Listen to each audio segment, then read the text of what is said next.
Yo, Zuby! Welcome to the Bitcoin Infinity Show. Nice to have you here. Thank you for inviting me. I'm happy to be here.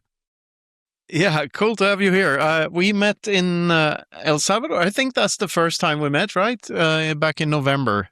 Yeah, we had an interesting time there for sure.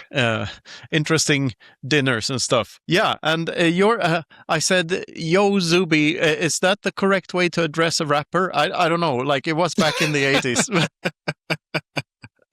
I don't know, man. You can address me however you wish. You know, I'm a human first, and rapper after that. Yeah, and you have many other titles as well. Tweet poet, for instance. That's one I really like. But since you haven't been on before, can you give our listeners a little TLDR on Zuby and what it is you do, and your journey and what your connection to Bitcoin is, and so on and so forth? Yeah, sure thing. I will run through the brief version of my life story. So I was born in England to parents who are originally from Nigeria.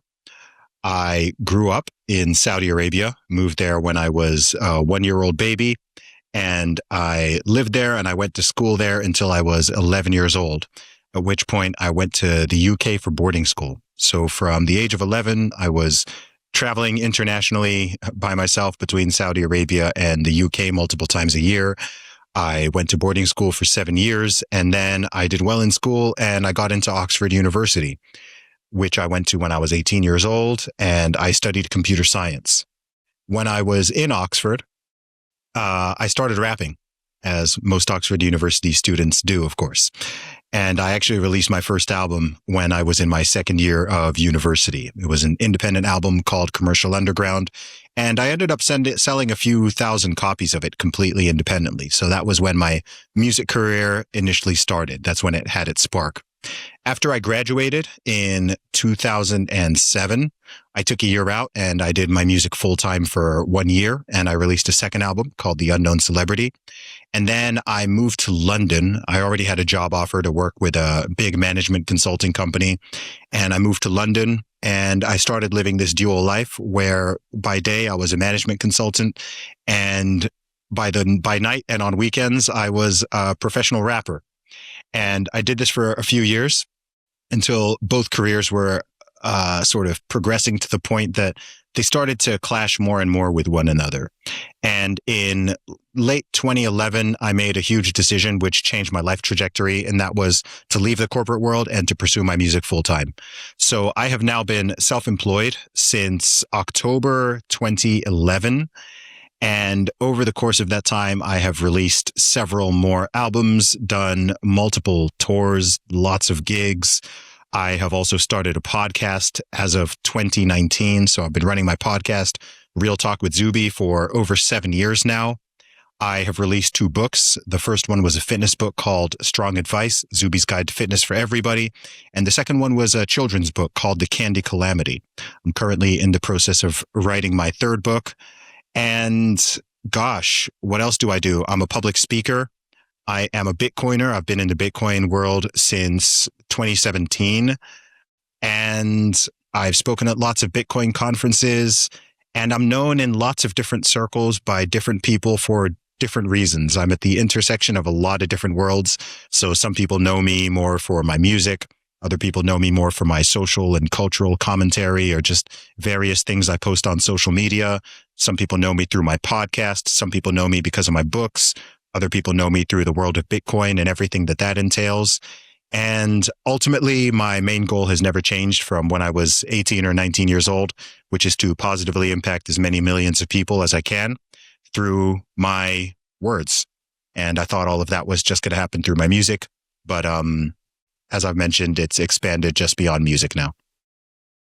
Wow, that's quite the story. And we were both on a panel at Bitcoin Historico in San Salvador back in November called You Can Just Do Things.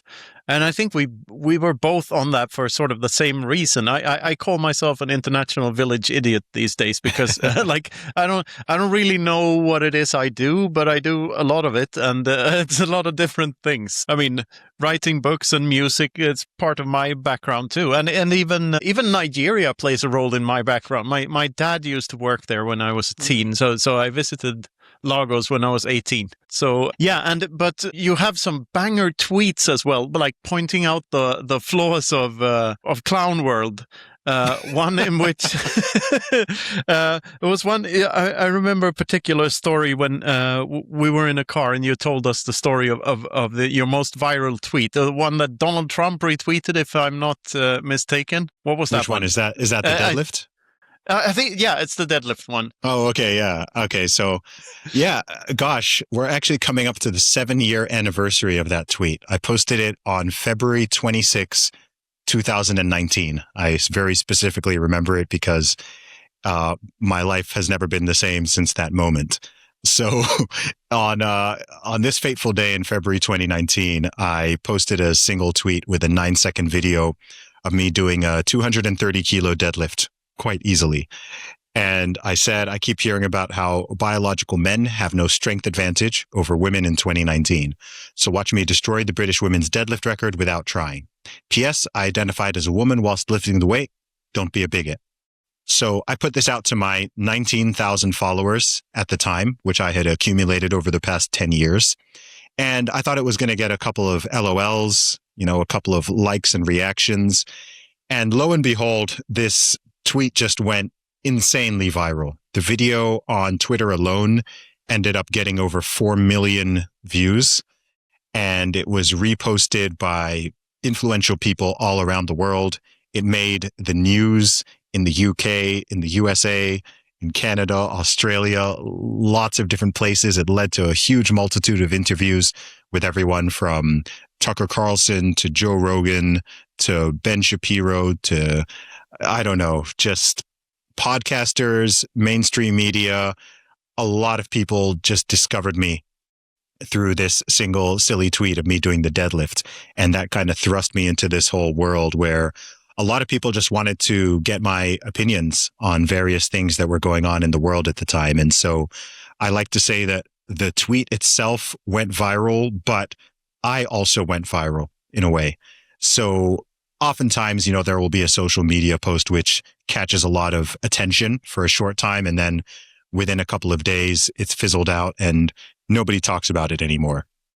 But in my case, it created this catalyst where I think because of all the other things that I was doing, everything I'd created with my music and with my podcast at the time, and all the things that I had already built, I already had like a whole library, a catalog of material.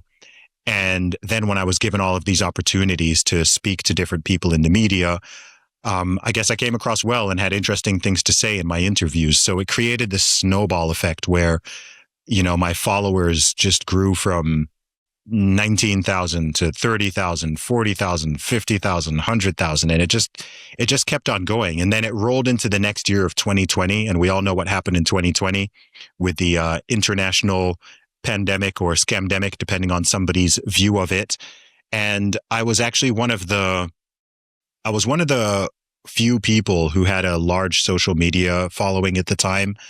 We're talking like March 2020, who was kind of ringing the alarm bell early on what back when they were talking about 2 weeks to slow the spread, 15 days to flatten the curve, all of that type of thing. And I was warning people that I think this is going to go on for a lot longer than just a couple of weeks.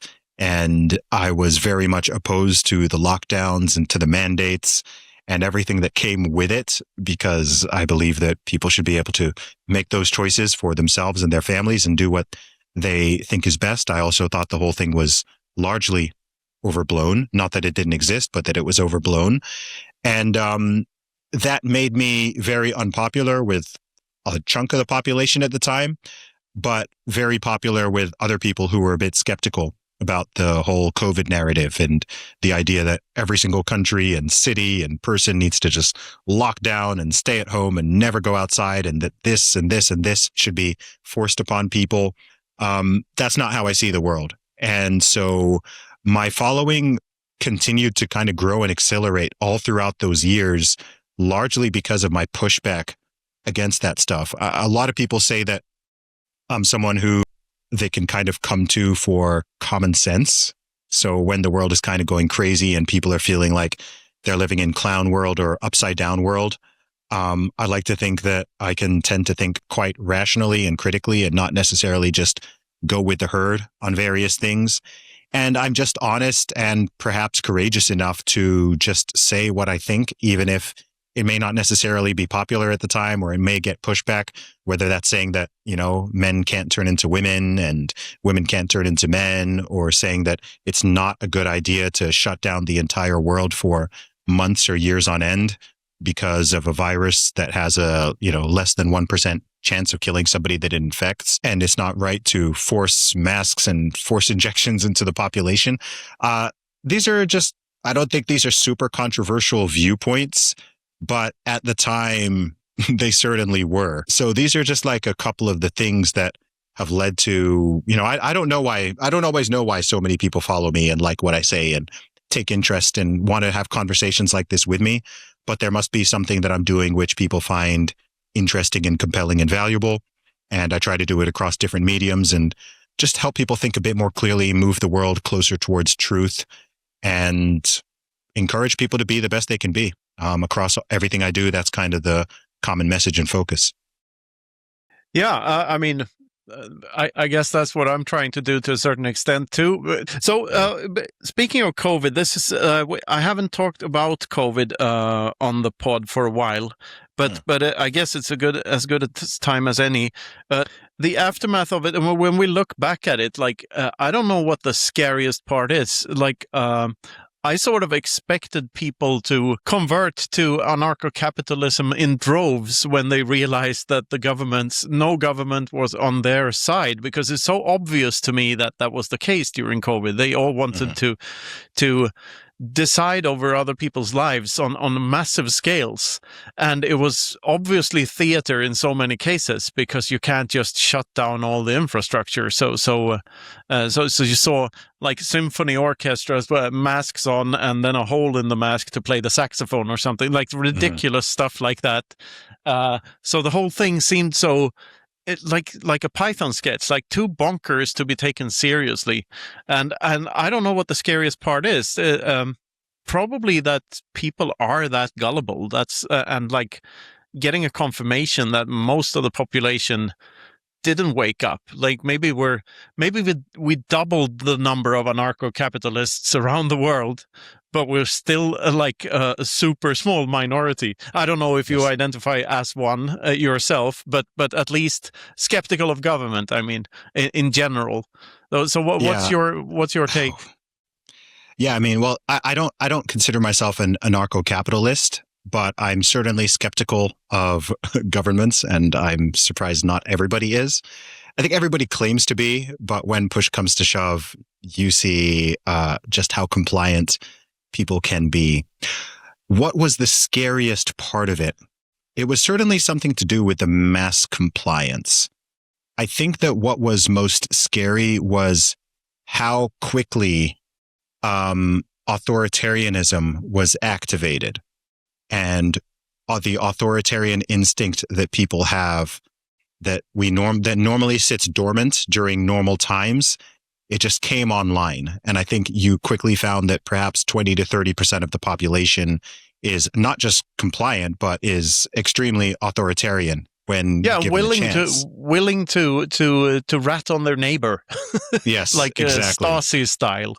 Yeah, I think that's the scariest part, because look, we can go deep here, because look, we all grow up and we read about history to some degree. We can just go back to the previous century, to the 20th century, and we've all seen the horrors of what happened in Nazi Germany and in various communist regimes, whether that is in the Soviet Union or in Cambodia or in China. And we see the millions and millions of people who died, and we see the ridiculousness of some of the narratives, and we ponder how so many seemingly normal people went along with a gigantic falsehood. We wonder how people we became so divisive against their neighbor that they were willing for them to be discriminated against or put in prison or to be killed just for who they are or for some basic decisions that they're making. And everyone likes to look back at history and think, oh, I would have been the good guy, right? No one wants to read history and think, oh yeah, I would have been one of the perpetrators, or if not one of the perpetrators, I would have been like cheering them on from the side, or I would have just like sat back quietly and not done anything as they're committing these atrocities.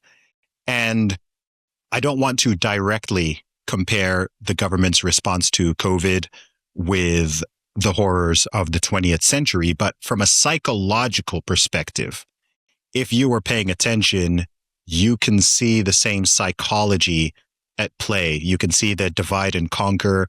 You can see labeling a certain demographic, aka the unvaccinated, as the reason why all of these bad things are happening.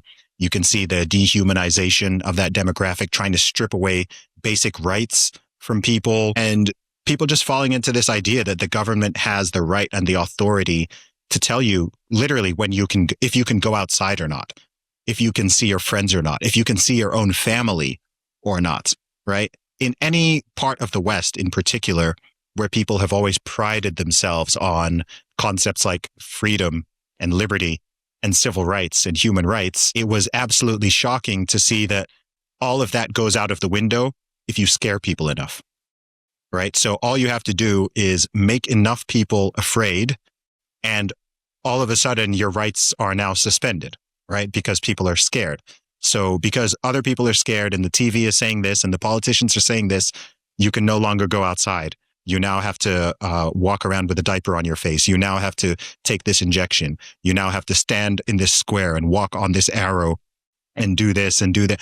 Every country was a little bit different, right? Like different places had different rules, but so much of it was just absurd. And if you think that the whole idea about this supposedly is to keep people safe and to take care of people's health and their well-being, then why is it that in so many places, you shut down the gyms, you shut down the parks, you stop people. By the way, everyone knows the virus didn't spread outside, but you're going to stop people going outside.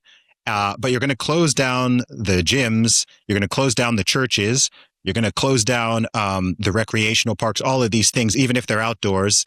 But you're going to keep open, I don't know, the strip clubs, or you're going to keep open the schools. Right? In many parts of the world, say the schools open, and like kids in masks, and kids weren't even affected, but they still had to wear masks and still had to go to school. Yeah, like we're just going to ignore all the statistics, right? We're going to ignore the demographics that are most affected. So it was just silly. And as you said, it just became theater. It became political theater, and it just moved so quickly. I mean, you remember when they were like giving people incentives for, to get the shots and stuff, giving people everything from free cheeseburgers to a free night with a hooker. I mean, it would be comedic if it weren't so dark. So I think that was the scariest part for me. It was seeing the veil kind of fall on entire nations that throughout my life have said, hey, we are the bastions of freedom. People have rights. People can make choices and decisions. And it wasn't just that the governments pushed for that. It was how happy millions of people were about it, and how they took glee in this authoritarian moment, as you said, whether that's snitching on their neighbors or discriminating against their own friends and family. There are millions, if not billions, of strange stories from that 2 to 3 year period. And I think, and I'll tell you one more thing that's scary about it, is the lesson that some people came away with is that we should give the government even more power. If you talk to some people about the whole 2020 to 2022 period, their perspective is that we should have locked down harder for longer, and the government just should be given even more power so that those anti-maskers or anti-vaxxers or whatever label they like to throw could not have been able to get away with their stuff. We should have censored social media even more to stop people spreading so-called misinformation or disinformation. So there are people who learn the right lessons from that, and there are people who learn the complete opposite lesson and would like even more authoritarianism if something like that were to ever happen again. Yeah, it's scary. And speaking of these dichotomies, I think that if you're looking at it from a completely rationalist, like how do we reduce as much harm as possible perspective, there are two solutions, right? One is to actually have the entire world in lockdown for 2 weeks. If you could do that and everyone was like locked up completely for 2 weeks at the exact same time, that would have stopped the virus. The problem is that it's impossible because not everyone is going to comply. Not all countries are going to do the same thing. Like, it is literally impossible. And the other version is to do what Belarus did, or partially what Sweden did, which is just let the thing play out the way it wants to play out, and the virus evolves. And it's not very evolutionary good for the virus if people die all over the place. Then so pandemics get milder and milder in time, right? So the two extremes actually work if you want to minimize, except one of them don't, because you can't lock down everyone for 2 weeks. It doesn't work. So the better thing to do would have been to just let the thing run its course. But instead, we got these half measures everywhere, which just made everything worse and made the next year's flu worse because no one had built up the natural immunity that you're supposed to have, and like all sorts of crazy side effects. And that's just baffling to me. And equally, I'm going to rant on here for a bit, equally hopeful to how scary the swiftness of the lockdowns were, and how quickly everything became authoritarian, as you say. That was super scary, just to see how we could flip for such a seemingly small risk, and everyone was still like, okay, we're in DEFCON 5 mode all of a sudden, right? But the hopeful part was how quickly it ended, because as soon as you got a bit of snowball effect because of people disobeying and stopping using their masks in airports and stuff, then the politicians just had to give in to that. It became ridiculous after a while. So ridicule is the way out of it. And that made me very hopeful that, yeah, shit can get very bad very quickly, but they can also turn the other way very quickly. And I think you can only maintain a lie for so long. You can maintain a lie for a very long time, and you can maintain a tyrannical regime for a long time. But I think that anything that is based on a falsehood ultimately will crumble on a long enough time scale. So, for example, I would say that in the entire world, there remains one country which is like truly like totalitarian: North Korea. Maybe, there are other examples that are more authoritarian, but I'd say there's one country which is like so totalitarian. So totalitarian to the point that like you've probably never even communicated with somebody from there because they don't have access and you don't have access. Like, even with all the social media and smartphones and internet, there is one country that's like completely locked out of all of it. Yeah. I don't know when that regime will fall, but I know that it will, right? Because it's based on the human spirit, I believe, like desires a level of liberty and freedom.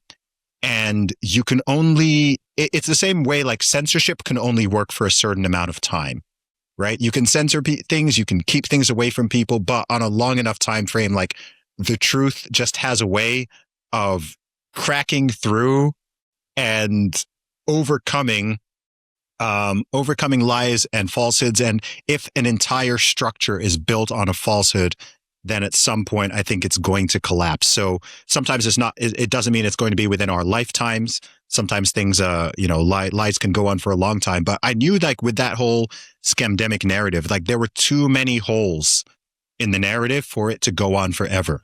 So I know there were some people like at the time who were, very worried that, oh my gosh, this is going to go on for like 5 years or 10 years, or like this authoritarian moment this is just kind of the new world order.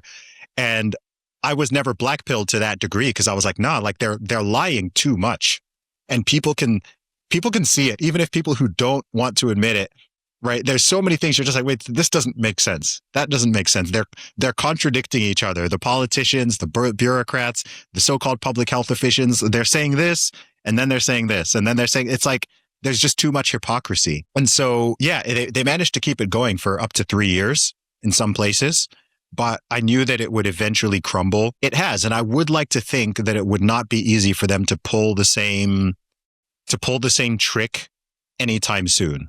Maybe if they wait a couple of generations and that generational memory has faded, then they could like repeat it and do something very similar. But I think if they tried to do it again, in fact, I don't know if you remember this. Do you remember they actually did try to do it again? They did try to freak people out again with another pandemic, but it was nowhere near a success. Yeah, there was something about a virus, but people didn't give a shit. Yeah, remember monkeypox?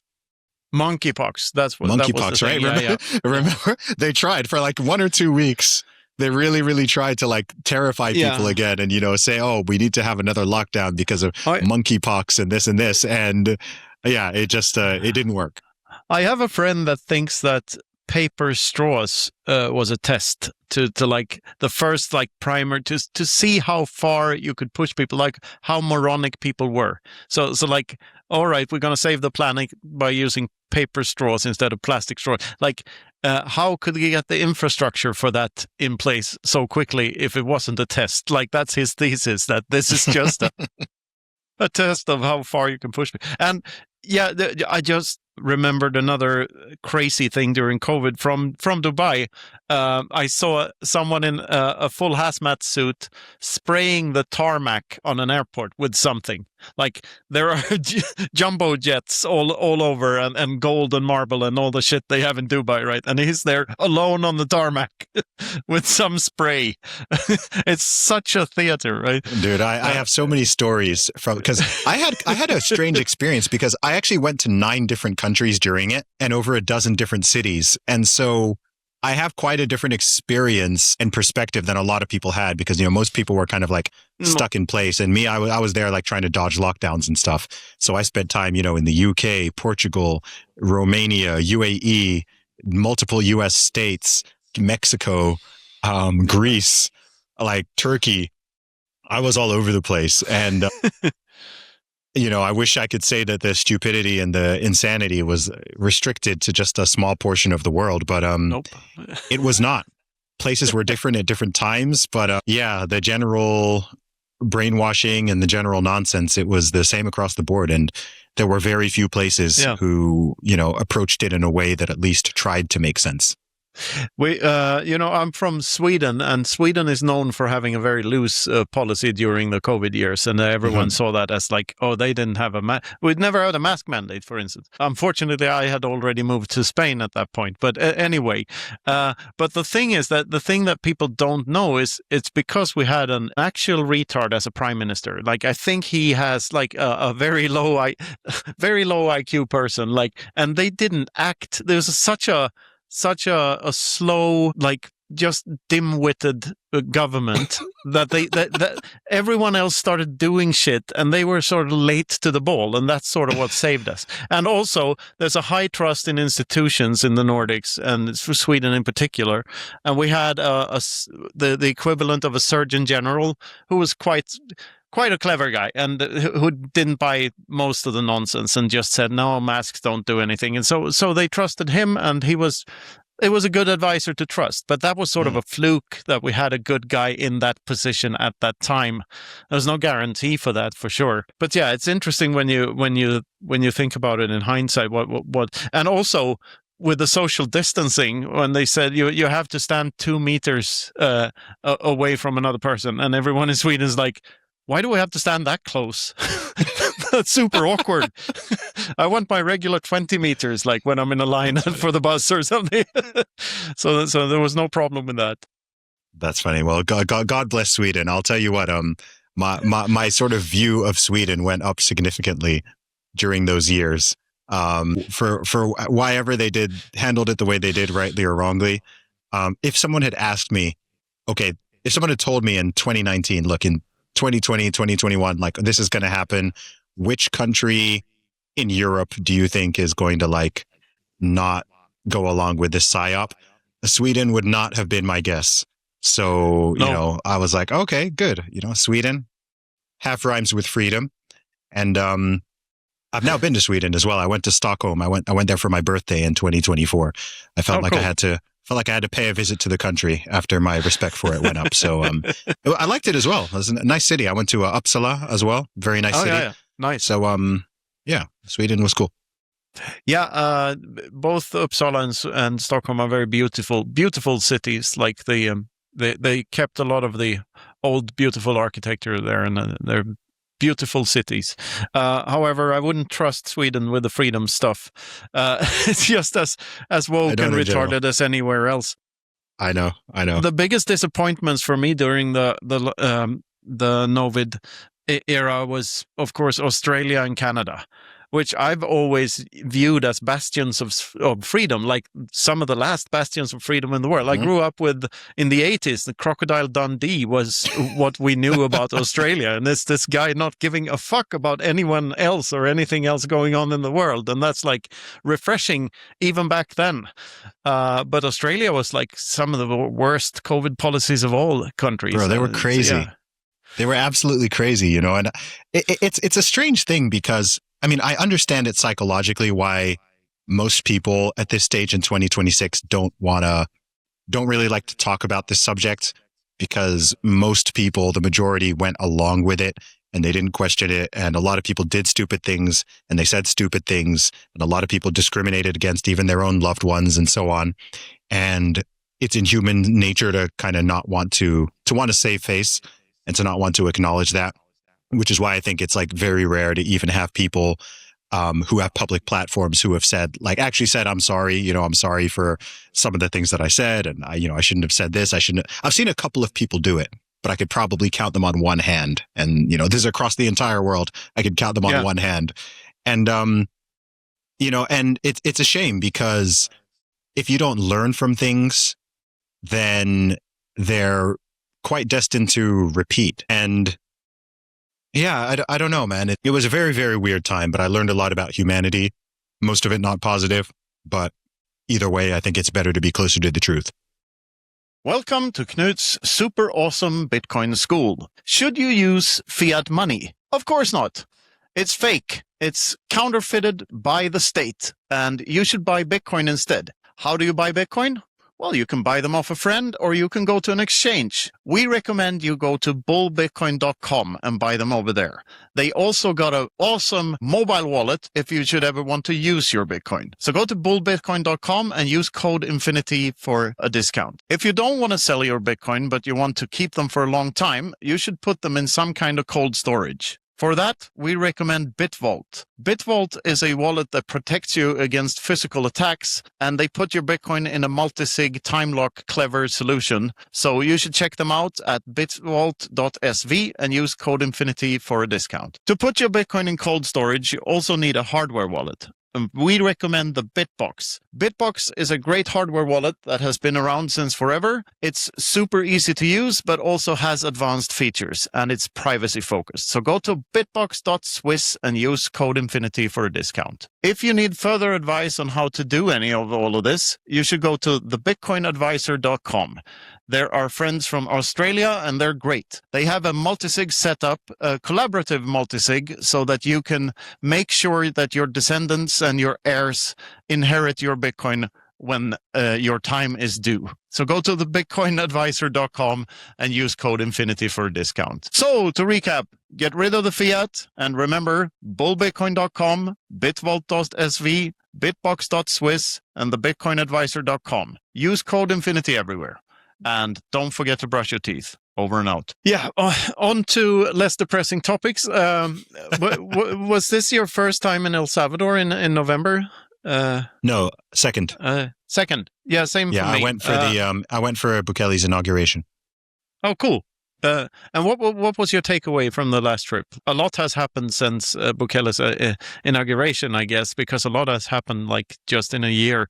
I was there for the first time in January and then in November, and it had completely changed. So very, very, very positive vibes. So what was your main takeaways, or what were your main takeaways?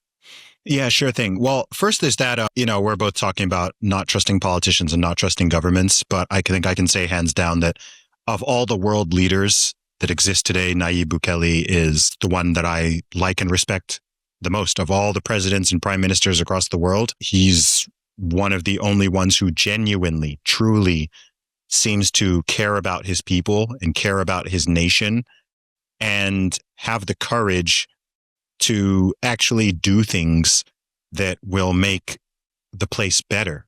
It's very strange across the West. I'm from the UK, and it's very weird to see, like, in all these nations, just implementing policies and doing things which are very clearly against the good of the general population. And whether this is soft on crime policies, whether this is enabling mass migration, especially of the illegal variety, whether this is implementing like insane tax policies. You've just seen this thing that passed in the Netherlands of them wanting to put a 30% plus tax on unrealized capital No, it's gains. not only wanting; they clubbed it through. Like I think they pushed it through, but I think they pushed it through, but it's not yet implemented, right? Yeah, there's still hope. This is bizarre. We could go on. I mean, in Canada, they keep expanding this sort of a national suicide program, which they call MAID, which they've already killed 100,000 of their own citizens with, and they now want to extend to minors, and they now want to extend to people who just have like certain mental health problems. Like, it's insane, right? It's insane, and they're doing this under the banner of compassion. But really, they want to save money, and they want to. It's very dark. It's very dark. Like, I have a basic view that it shouldn't be controversial, but the government of a country should serve its citizens, right? Like, if you are the German government, its goal should be to make things good for the citizens and residents of Germany in terms of safety, in terms of economics, in terms of education, in terms of healthcare, in terms of policies, like whatever the government is going to be. Like, we can have whole debates and conversations about to what degree, what the scope of government should even be, right? To what degree the government should exist and what its scope should be. But given the world we currently live in and the size and scope of governments currently, and the fact that almost all of them are already taxing their citizens to the tunes of trillions of dollars or euros or pounds, if you're going to do all that, it should, at a minimum, be to the benefit of the people, right? If you're going to be paying 30, 40, 50, 60% of everything that you earn to an entity called the state, then I don't think it's too much to ask that the streets should be clean and relatively crime-free, and you feel safe walking around the city at different times of the day. I don't think it's too much to ask that you have like decent infrastructure. I don't think it's too much to ask that you actually like have a border around your country and there's some type of system to stop people from taking advantage of it and so on. And they're just letting their people down at scale. So when I look at El Salvador, I see the opposite. Throughout my entire life, the most pressing issue in El Salvador has always been the gangs and the violence and the crime, right? That's what the country, sadly, was famous for. Like in the 90s, in the 2000s, even in the early 2010s, like if someone said El Salvador, what came to your mind was generally not like something good and positive. It wasn't somewhere where you'd want to go and take your family on holiday. And they recognize, look, this is the number one problem that we have. If we don't fix this problem, we can't really fix the other ones. How can you fix the economy if people are afraid to go outside or afraid to send their kids to school, or, you can't. And so they tackled that head on, despite the pushback, despite the media attacks, despite all of the so-called controversy and all of it. He just did it. He did the thing that needed to be done. And it's like, look, maybe there's going to be 5% of people who don't like this, but 95% do and will. And so, we're going to do this because it's the right and moral thing to do. And now, in terms of what they're doing, in terms of trying to invest in healthcare, in terms of trying to improve the infrastructure, improve the economy, the country still has a long way to go. It's still a relatively poor country by certainly by Western standards, but even by global standards. It's one of the poorest countries in Central America, but it is now the safest. And in the true sense, right? Like, we're not talking the fake COVID type safety that, you know, wear a mask on your face when you go outside so that you can make people feel safe. We're talking true, actual safety, the type of safety that exists where I live in Dubai, where you can actually, yes, you are actually safe, right? It's not a myth. You can go around at day and night, whatever, man, woman, young, old. The probability that like something bad happens to you is exceedingly low. And that's just how it should be. So I hope that they are able to stay on track. I think it's the thing that strikes me about El Salvador is just, it's one of the most optimistic countries I've been to. In lots of places, people feel like things are getting worse rather than getting better. And something that strikes me with El Salvador is the sensation is the opposite. When you talk to local Salvadorans, they all have stories of how bad it used to be and how much better things are now and how hopeful they are towards the future. And that's really important because it's not just, what matters isn't simply where a city or a state or a nation is right now, but the direction it's heading. There are many places where they used to be great, but people have this feeling like they're declining and that things are consistently getting worse.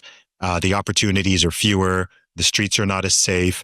People are not as united as they used to be. Division is increasing. All these type of things. And over there, you know, it's the opposite. So it's good to be somewhere where there's that genuine optimism in the air and people feel hopeful.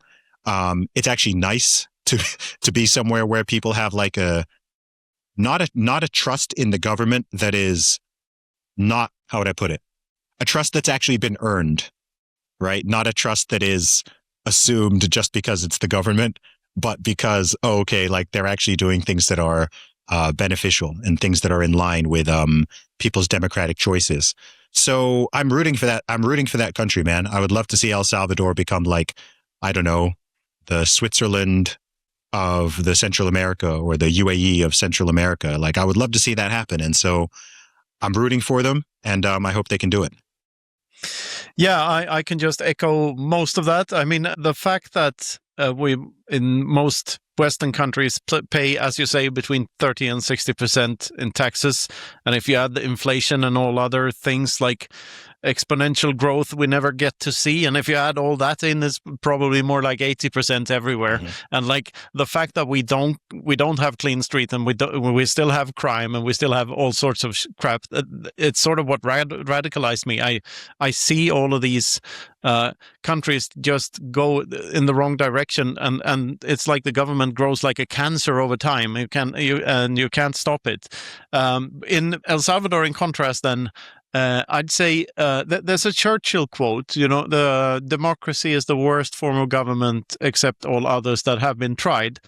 And I saw somewhere someone calling, I think it was Greg Maxwell, who called Bitcoin a system of distributed authoritarianism.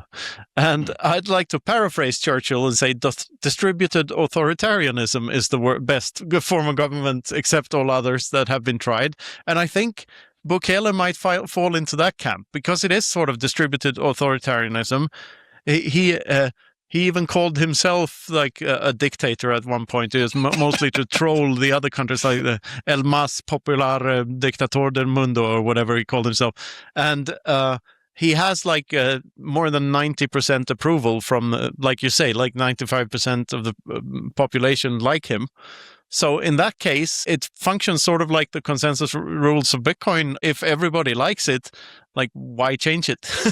So it's sort of like that. In if we can't live in a utopia where, I mean, the best thing for everyone would be if no one ever aggressed against anyone else ever again. Like if we didn't have aggression, and then by definition we wouldn't need any governments because no one would take anything from anyone else ever again.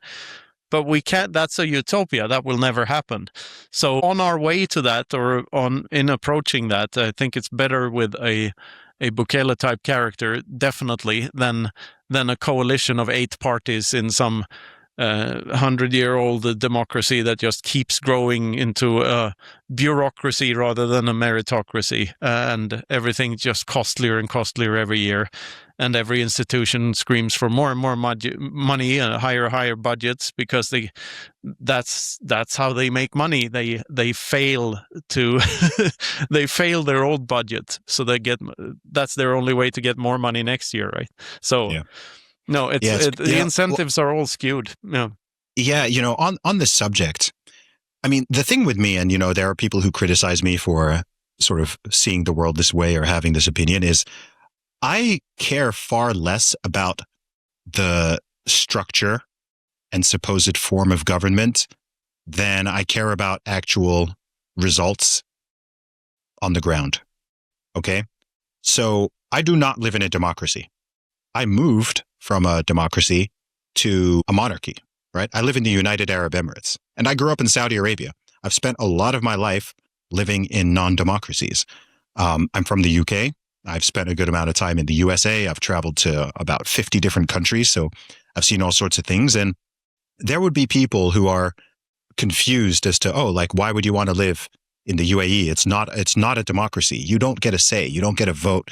You don't get a say. And I'm like, well, because the results on the ground and the policies, generally speaking, are things that are very much aligned with me and with other sane, decent people. So the results on the ground are good. So I don't care about the label of the system. Do you see what I mean? Right. So Absolutely. It could be a constitutional republic. It could be a democracy. It could be this. There's lots of different, I don't even know all the names of the different, even with monarchies, there's different types, because the UK obviously has a monarchy as well, but the real power isn't necessarily with the king. And I'm just I care about the results on the ground. You can have a tyranny in a supposed democracy, right?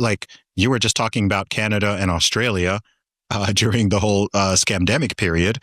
Those places are, on paper, these are supposed to be democracy. It's supposed to be, everybody gets a say, and we're going to do right by the people, and we have freedom and liberties and all these things, yay. And then you just see that it's BS, right? They can just declare a state. They could just declare an emergency, and all of these things go out the window. Look at all these democracies in the West, and look at the things the government is doing versus the things people actually want, right? Who voted for mass illegal migration? Who voted for soft on crime policies where you can let someone out for violent offenses dozens and dozens and dozens of times until they do something that is truly horrific? Who voted for that? Who voted for, did the people for this? Who voted for this? For those of you listening and not watching, this is a EU water bottle, and I can't unscrew the cork, because that's forbidden. Not. Yes. Yeah. Who voted for that? Who voted for these net zero policies? There's a lot of stuff where it's just yeah, sure, on paper it's democratic, as in you get to choose normally one of two parties who are going to just kind of end up pulling the country in the same direction either way, maybe one more quickly than the other. But when it comes to the stuff that's genuinely significant, it's actually very undemocratic, and it's not in line with what the people on the ground want and what will benefit them. So I'm at the stage where I just don't really, I don't know. I'm not against democracy per se, and I'm not pro monarchy even. I'm just I'm pro results. I'm pro doing what works and what actually works for people, and implementing sane policies for individuals and families. Are you aware of a Hans Hermann Hoppe book called Democracy, the God That Failed? Yes, but I have not read it. It's a great book where he points out that in the lesser of two evils in comparing monarchies to democracies is the monarchy, because a king at least has an incentive to have a low time preference, whereas a democratically elected leader is incentivized to loot as much as he can the next 4 years. So the analogy Hoppe puts in the book is sort of if you have who is more likely to take care of a house, the owner of the house or a temporary tenant? It's I think that's a very good analogy. If you have a monarchy, of course you can you can get a real asshole as a monarch. If you're unlucky, you get Joffrey Baratheon from Game of Thrones, who just wants to kill people, right? But for the most part, in a democracy, you sort of always get that. You get people who are incentivized to lie to get into positions of power, and then loot as much as possible for 4 years, and then get out of there and get a top-paying job at some bureaucratic institution somewhere. With a monarch, at least, a monarch wants the people to like him, because otherwise they will start a revolution and they will want democracy. So he's sort of, especially nowadays, he sort of needs to have popular support. And how do you do that? Well, strong property rights is the answer, and that's Dubai is sort of a proof that people care more about strong property rights than about freedom of speech, because this is from another part of libertarian literature, like in a book called The Ethics of Liberty by Rothbard. He points out that everyone forgets the follow-up question, like freedom of speech where? And as he points out, freedom of speech laws are only applicable to public places. And if everything was private, you wouldn't need them at all, because I get to decide who gets to say what in my house, on my property, or on my social media platform, for that matter. And you don't really need these things, because it's all an illusion. There is no freedom of speech. It's always censored in some way. You can't yell fire in a theater, and you can't say exactly what you want, and nor should you be able to. Like, if you say something that violates someone else's right, one thing I do want to say is, one thing I do want to say, because people always say that you can't yell fire in a crowded theater. Actually, you can, as long as you believe that there actually is one. Yeah, that's a good point. Because people always use that example, and I'm like, actually, no, you can. Like, it's not prohibited. You're even supposed to, if there is an actual fire. Yeah. Or you believe, you have decent reason to believe that there is. Yeah. So over to the Bitcoin stuff. We haven't talked about any Bitcoin stuff at all. Like, so what are your 2026 thoughts about Bitcoin? Are you in any way, shape, or form involved in the current internal fight of Core V30 and BIP 110 and that, or do you have any views on, the whole paper Bitcoin summer and these strategic reserve companies, and like what's your general feel for the thing? I'm a very high level Bitcoin investor, so I don't get involved in the nitty gritty of the tech stuff or of the politics that is downstream of it or any of that. I just continue to stack sats and stay humble. And I like the fact that they're on a discount right now. And I will continue to stack through 2026. And I think that it'll pay off massively. So I practice something which is called tactical aloofness. I've kind of coined this term, which is when it comes to drama and fighting in general, whether that is political, it's cultural, it's social, it's even in the world of Bitcoin or some other interest or hobby that I have, I tend to like float above it all. And I'll observe it a little bit from a distance, but I don't get involved. And I call that tactical aloofness because, I've been involved in, I've been in this crazy world of, culture war and social commentary and stuff for about 7 years at this point to some degree. And the fighting never stops. And in social media, it just gets bonkers. You get a certain amount of followers and there's just so much noise. There's so much drama. There's so much interconnectivity. It's the same reason I don't like watch the news and keep up with what's going on in the news every day and know everything that's happening in this country and overseas and every single drama. I'm aware that things are going on and I get like a high level overview of it. And if something is particularly pertinent, I'll pay attention. But ultimately, I think I think a lot of it's also in terms of Bitcoin specifically, in terms of people's psychology, it largely serves as a form of FUD, right? Like if you get too obsessed with all this stuff, it's easy to lose your conviction to some degree or to get thrown off your strategy because you're kind of like listening to too many voices. And people like fear narratives. Like this is something I've really learned. People like to be afraid. There's a type of personality where people, to some people, the world is always ending. right? And whether it's, it's why people love the pandemic, right? Like people like the fear narrative. People want to believe that, there's a climate emergency. And if we don't do something, then like, the world is going to melt in 10 years time, or like this, I don't know, Trump is going to become a dictator and usher in some like people like to be scared. It sounds weird, but people like to be scared. No, but we're hardwired to be scared, or to pay more attention to negative stuff than positive stuff, because sure, you're more if someone shouts birthday cake, no one cares, but if someone shouts tiger, everyone cares, and there's a very good evolutionary reason for that. So there is. Yeah. But it's being abused, of course. No. Yes, and we've never been surrounded by so many voices and so many opinions and so much news and stuff that's, 99% of it is not even like in your vicinity. And there's only so much benefit in being aware of it all. So, yeah, when it comes to all those things you mentioned, like I don't have an opinion. I don't have I don't have a strong knowledge of it. I don't even know what some of the debates and arguments exactly are. There are people who are far more technical and far more interested in all of it than I am. I just stack sats and I stay humble, and I believe in Bitcoin, and I believe that if more people get involved in it and more people adopt it, then humanity will be better off. People will be better off individually, and I think we'll be better off as a species. Like the current monetary system is a giant scam, and it has been for longer than either of us have been alive. And I recognize that. And I think that Bitcoin, for the first time, we have like a real escape hatch from this all if people choose to use it. And, I encourage people to use it. But even on that sense, like I don't know. I don't kind of like there, I've been in Bitcoin for, approaching, over 8 years at this point.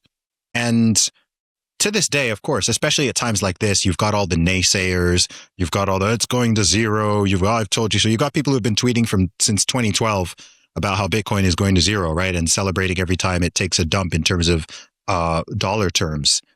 And it's all just FUD. It's all just noise. Like by listening to these people, you're doing yourself a disservice because they never change their tune. They never update their beliefs. Same thing. Remember what I said about wanting to save face. So this is how you have people who for 13 years straight, they've been saying that Bitcoin is terrible and it's they've just completely missed the boat. And I don't know. I pay attention to like a small number of people who have like proved that they're worth paying attention to. And outside of that, I mostly tune out the noise. And I've got a family to take care of. I've got a little son to take care of and raise. And I just generally have better things to do. Oh, that sounds like a very good position to be in, like psychologically. No, I'm not kidding. Like it's like coming to these philosophical insights. One thing that I try to live by, like my grandfather had a saying. I never met my grandfather on my dad's side, but he used to say, that which you can do without you own.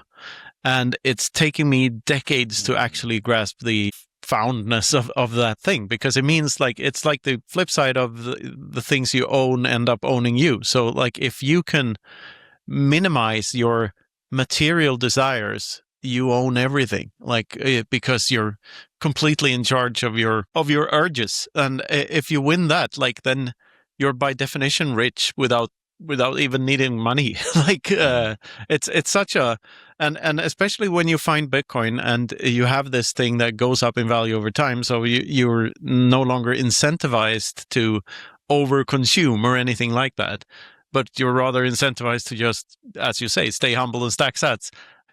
I think my hope for Bitcoin long term is that it shows people this way that we can actually just fucking get along and not spend our money on frivolous shit we don't need.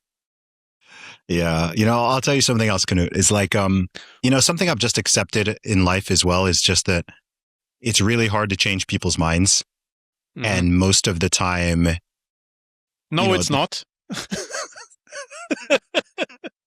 There are times, especially on a one-on-one basis and with people you care about and love, there's a time where it's very much worth the effort to try to. But especially in this age of just like, billions of people being on social media and everyone having an opinion and everyone making noise, there's a lot of peace in just kind of shrugging your shoulders and being like, okay, like when someone now tells me, like if 5 years ago, if someone was like fighting with me on Twitter about Bitcoin or whatever, or telling me that it's a scam or it's a tulip, blah, blah, blah, I would like take time to explain to them why it's not. I would try to, they'd never listen, but I would try. And now I'm just like, okay, like if I reply, I'll just say, yeah, you're right. Or I'll say, okay. Or I'll say, then short it, right? Like if I even reply, most of the time I won't. But, I'm just like, okay, like if that, we're going to see who's right. Right? Like you never reply, have fun staying poor. I actually don't. I actually don't. Because, I don't even, sometimes I think it, but I don't say it out loud. No, that's probably smart. On a long enough time frame, we are going to see who's correct. Yeah. Okay. So we are how many years are we into the Bitcoin experiment? Something like 18 years? 17 years, yeah. 17 years. That in terms of human history, that's literally nothing, right? Like that's 1 second.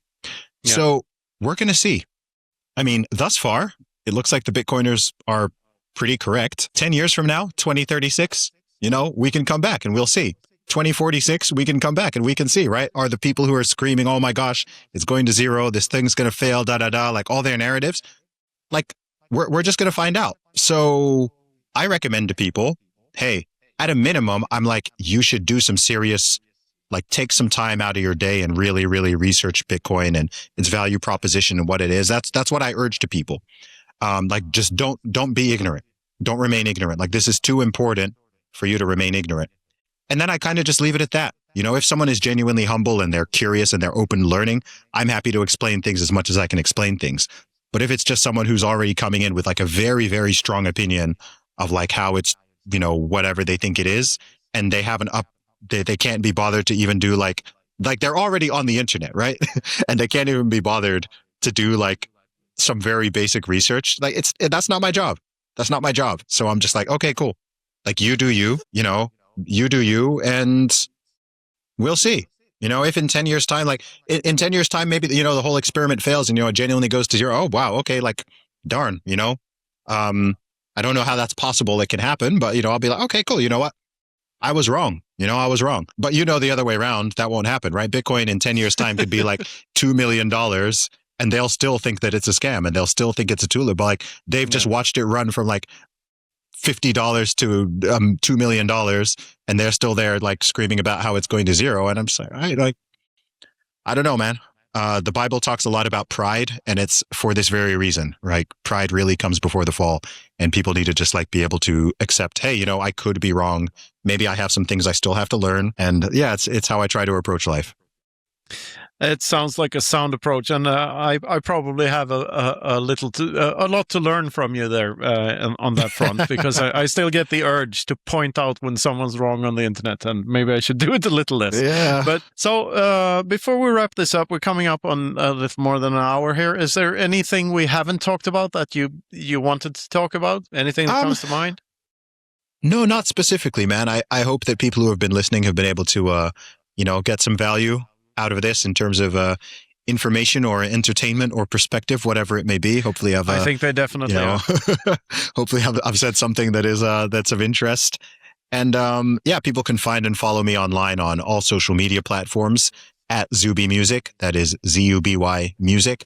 And if you want to check out my music or my podcast, you can just search my name on whatever platform you use. I'm very easy to find. Zuby, ZUBY. Fantastic. Zuby, it's been an absolute pleasure. It's always good to see you. How do you say farewell in hip hop? Peace. Peace. And don't forget to like, subscribe, and brush your teeth. This has been the Bitcoin Infinity Show, and cheerio. Peace. I mean, thanks, you, Zuby. Man, I appreciate it.